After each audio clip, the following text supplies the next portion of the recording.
Hello friends, welcome to my Shali's recipes. இன்னைக்கு நம்ம ஷாலிஸ் ரெசிபீஸில் செய்ய போகிறது ஃப்ரெஷ் புதினா குருமா தான் பண்ண போகிறோம். இந்த ஃப்ரெஷ் புதினா குருமா பார்த்தீங்கன்னா, புதினா இலையும் சாமை மில்லட்டையும் வச்சு நம்ம இன்னைக்கு ஒரு ஹெல்த்தியாகவும் டேஸ்டாகவும் செய்யக்கூடிய ரெசிபி தான் பண்ண போகிறோம். இது பார்த்தீங்கன்னா சப்பாத்திக்கும் பரோட்டாவுக்கும் பர்ஃபெக்ட் காம்போவாக இருக்கும். வாங்க இதை சிம்பிளாக எப்படி செய்கிறதுன்னு பார்க்கலாம்.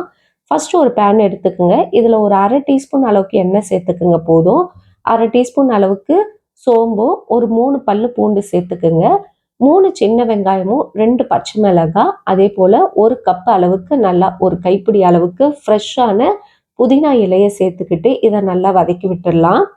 புதினா இலை நல்லா வதங்கி கொஞ்சமாக சுருங்கி வரும்போது இன்னைக்கு நான் ஊற வச்ச சாமை அரிசி பார்த்தீங்கன்னா ஒரு 2 டேபிள் ஸ்பூன் சேர்த்துருக்கேன். அது மட்டும் கிடையாது, நல்லா ரோஸ்ட் பண்ண பொட்டுக்கடலை ஒரு டேபிள் ஸ்பூன் சேர்த்துக்குங்க. இது எல்லாத்தையும் நல்லா மிக்ஸ் பண்ணி விட்டுருங்க. இது எல்லாமே நல்லா வதங்கி வந்த பிறகு சூடு ஆற வச்சுட்டு இதை மிக்சியில் ஒரு ஃபைன் பேஸ்ட்டாக அரைச்சி வச்சுக்கலாம். இப்போ ஒரு பேன் எடுத்துக்குங்க. இதில் ஒரு 1.5 டேபிள் ஸ்பூன் அளவுக்கு எண்ணெய் சேர்த்துக்கலாம். இதில் பட்டை, கிராம்பு, ஏலக்காய், பிரிஞ்சி இலை இதெல்லாம் சேர்த்துக்குங்க. இது கூடவே ஒரு வெங்காயத்தை நீல வாக்கில் கட் பண்ணி சேர்த்துக்கலாம். வெங்காயம் சேர்த்துட்டு நல்லா வதக்கி விடுங்க. ஓரளவுக்கு கலர் சேஞ்ச் ஆகி வரும்போது இஞ்சி பூண்டு பேஸ்ட் ஒரு டீஸ்பூன் சேர்த்துக்கிட்டு அதோடைய பச்சை வாசனை போகிற வரைக்கும் வதக்கிக்கலாம்.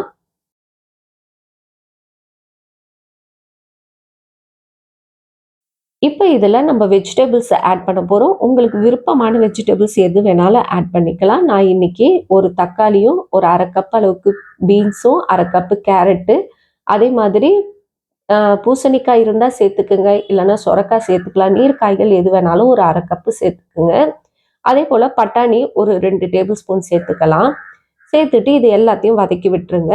இது ஓரளவுக்கு நல்லா வதங்கி வந்த பிறகு ஒரு 1/4 டீஸ்பூன் அளவுக்கு மஞ்சள் தூளும், தனியாத்தூள் ஒரு டீஸ்பூன் சேர்த்துக்கின்னு தேவையான அளவுக்கு உப்பு சேர்த்து நல்லா வதக்கி விட்டுருங்க.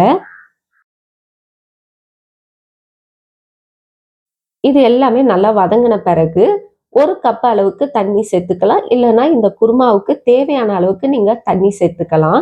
இப்போதைக்கு ஒரு கப்பு மட்டும் தண்ணி சேர்த்துக்கிட்டு இதை மூடி வச்சிடலாம். மூடி வச்சுட்டு ஒரு 5 நிமிஷம் இது நல்லா கொதிக்கட்டும். இந்த காய் எல்லாமே ஓரளவுக்கு நல்லா வெந்து வரட்டும். காய் எல்லாமே நல்லா வெந்த பிறகு இப்போ நம்ம ஆல்ரெடி வதக்கி அரைச்சி வச்ச புதினா பேஸ்ட்டை இப்போ இதில் சேர்த்துக்கலாம். சேர்த்துட்டு தேவையான அளவுக்கு இந்த ரெசிபிக்கு எவ்வளோ தண்ணி வேணுமோ அதை இப்போ சேர்த்துக்குங்க. அவ்வளோதான், நம்மளுடைய குருமா ரெடி ஆயிடுச்சு. இப்போ இதை நல்லா கொதிக்கட்டும். கொதிக்க ஆரம்பித்தோடனே ஒரு மூடி போட்டு 8லேருந்து 10 நிமிஷம் லோ ஃப்ளேமில் கொதிக்க வைங்க. ஆல்ரெடி புதினா எல்லாமே நம்ம வதக்கி தான் செஞ்சுருக்கோம். ஒரு 10 நிமிஷம் அப்படியே நீங்கள் இதை லோ ஃப்ளேமில் வச்சுருங்க.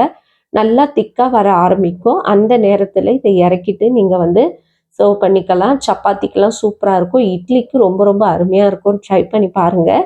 இந்த மாதிரி ஹெல்த்தியாகவும் டிஃப்ரெண்ட்டான ரெசிபிஸ் பார்க்குறதுக்கு மறக்காமல் நம்ம சேனலை சப்ஸ்கிரைப் பண்ணி வச்சுக்கோங்க. இன்னொரு வீடியோவில் உங்களை சந்திக்கிறேன்.